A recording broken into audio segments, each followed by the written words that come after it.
The Americans were fighting in this war for two very clear goals.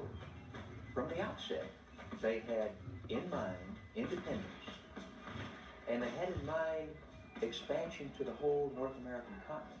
They didn't have a vision of a future with just 13 colonies in a very narrow strip along the Atlantic seaboard. They had in mind Canada, the 13 colonies as we know them, Florida, and all of that part of America reaching out to the Mississippi.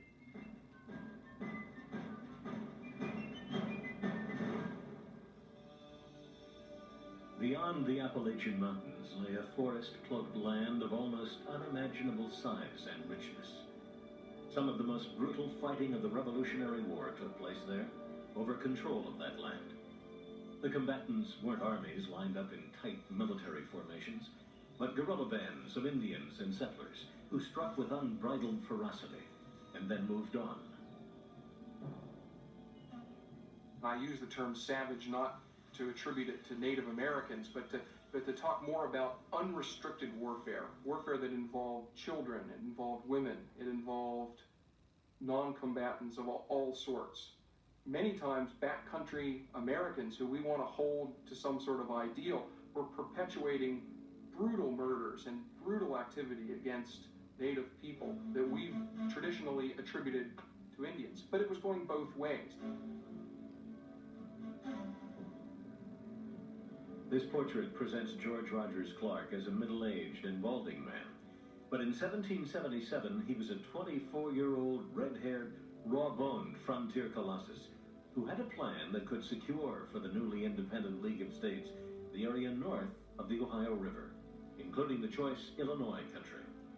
Late in 1777, as Washington engaged Howe near Philadelphia, and Arnold and Gates met Burgoyne near Saratoga, Clark ventured to civilized Williamsburg, where his plan met with the approval of Virginia's governor, Patrick Henry. Clark's plan, with the backing of Virginia money from Governor Patrick Henry, is to recruit a party of soldiers in the backcountry along the Ohio River, western Pennsylvania, down into Kentucky, float and march them overland and seize the British posts in the Illinois country, which is really the plum of the Trans-Appalachian West. It's where most of the population is at this point. On the 4th of July, 1778, he took the first British Fort Kaskaskia without firing a shot. The French townspeople were bewildered. Americans had been their enemies in the French and Indian War. Now that France had entered the War of Independence, Clark brought them the news that they were now allies. Nothing could excel the confusion these people seemed to be in. Being taught to expect nothing but savage treatment from the Americans, given all for lost, they were willing to be slaves to save their families. George Rogers Clark. Cahokia fell, followed by the town of Vincennes and its Fort Sackville. Then Clark set to the task of pacifying thousands of Indian chiefs and warriors. Clark is a consummate Indian hater, but at the same time is very effective at negotiating with the native people that he comes in contact with in the Ohio country. He sort of adopts the role of the warrior rather than the diplomat, and he kind of blusters about how strong he is and about how his men are warriors, and talks to them as a fellow warrior as opposed to a peacemaker. But while Clark negotiated with the Indians, Lieutenant Colonel Henry Hamilton swept down from his fort in Detroit with 500 Indians, British troops, and loyalists. Hamilton was known as the hair buyer because of the hundreds of scalps he had purchased from Indian war parties. Without firing a shot, he recaptured Vincennes and its Fort Sackville. His actions prompted Clark to undertake a legendary winter journey. He and his men would cross flooded prairies and lowlands to surprise Hamilton at Vincennes. They could not suppose we should be so mad as to attempt to march 80 leagues through a drowned country in the depth of winter. they would be off their guard and probably would not think it worthwhile to keep out spies. George Rogers Clark. Clark is marching his men to Vincennes. He conducts these men, in a sense, like a war party. He gives war feasts so that different companies will go out and hunt deer and give feasts for one another. They have war dances. And when their spirits seem to be flagging, paints his face black and leaps into the river with a war whoop to try and motivate his men.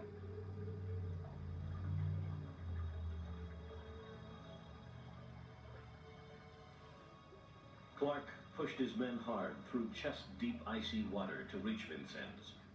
Even as the grueling journey weakened Clark's men physically, it strengthened them spiritually. He noted that they began to feel superior to other men. On February 23rd, they arrived at their destination. Clark decided not to wait. He sent a letter to the French townspeople of Vincennes, telling them to stay indoors. He planned to take the fort that night. Wet, tired frontiersmen with rifles faced a fort armed with cannon. One of the ways they're able to keep the garrison down and from really making a very effective defense is by firing through the loopholes and cannon ports of the fort, which keeps the British soldiers from manning the cannons and firing against them.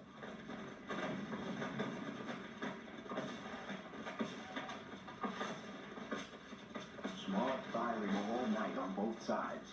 The cannon played smartly. Not one of our men wounded. Fine sport for the Sons of Liberty.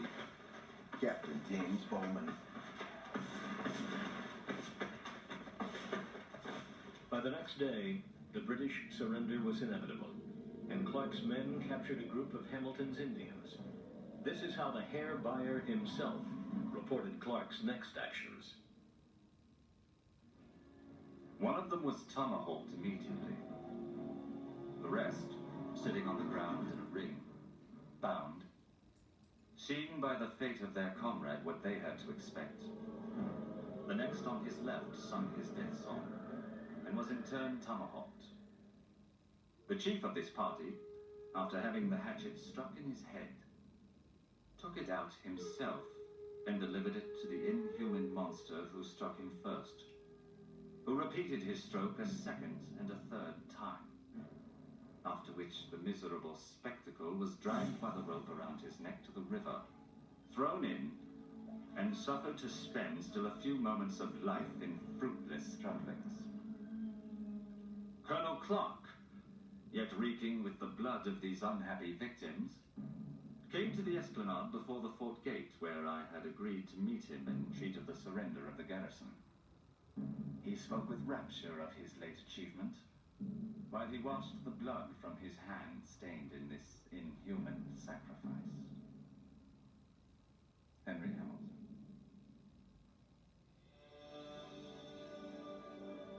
With Hamilton's surrender, Clark ensured complete control of the Illinois country by the newly United States for the rest of the war.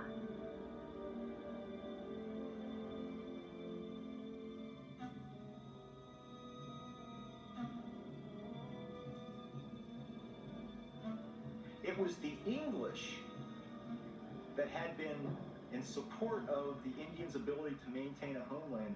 They were the ones who were trying to prevent settlement. The English were the rational people to side with. The Americans, on the other hand, were the people invading their country, that were taking their game and taking their land. At the time of the Revolution, the Eastern American Indian was hardly a mute primitive. He often spoke 4 or more languages, including French, English, and Iroquois.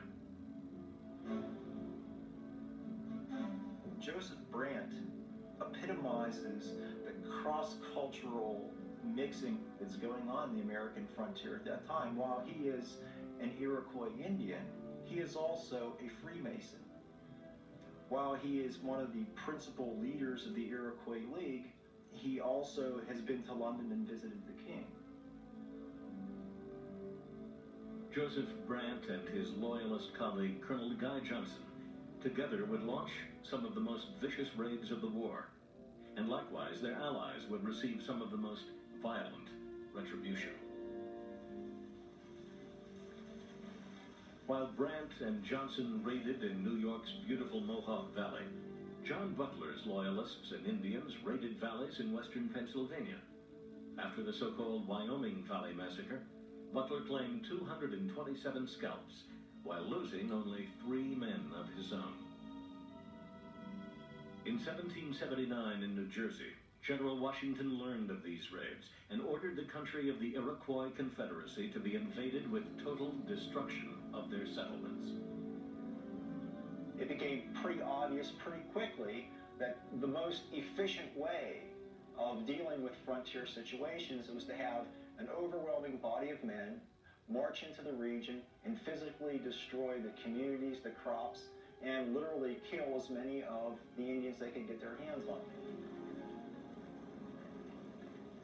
He embarked on a policy that would continue for years.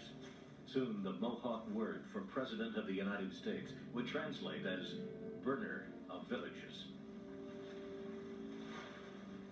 Probably one of the most famous of these sort of anti-Indian campaigns was conducted by General Sullivan. He marched north along the Susquehanna River Valley in Pennsylvania into what is now New York, and systematically destroyed all the Iroquois habitations in that part of the country. Early in Sullivan's campaign, the American forces met the combined Indian and Loyalist forces of Joseph Brant, Guy Johnson, and Walter Butler. Nathan Davis remembered the encounter. They commenced a fire behind every tree, and at the same time gave the war whoop. Not all the infernals of the Prince of Darkness, could they have been let loose from the bottomless pit, would have borne any comparison to these demons of the forest. Nathan Davis.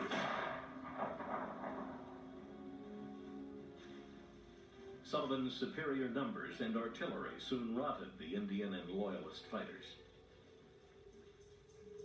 Later in the day, one of Sullivan's riflemen found some of the Indians they had killed. He skinned 2 of them, from their hips down, for bootlegs. 1 pair for the major, the other for myself, Lieutenant William Barker. The Indians were certainly capable of similar atrocities, although Sullivan's main force received little more opposition for the rest of the campaign. 2 of his riflemen that Indians managed to capture were brutally tortured. We found they was both stripped naked and their heads cut off.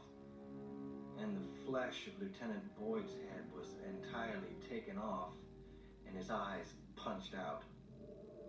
Hercules Bay.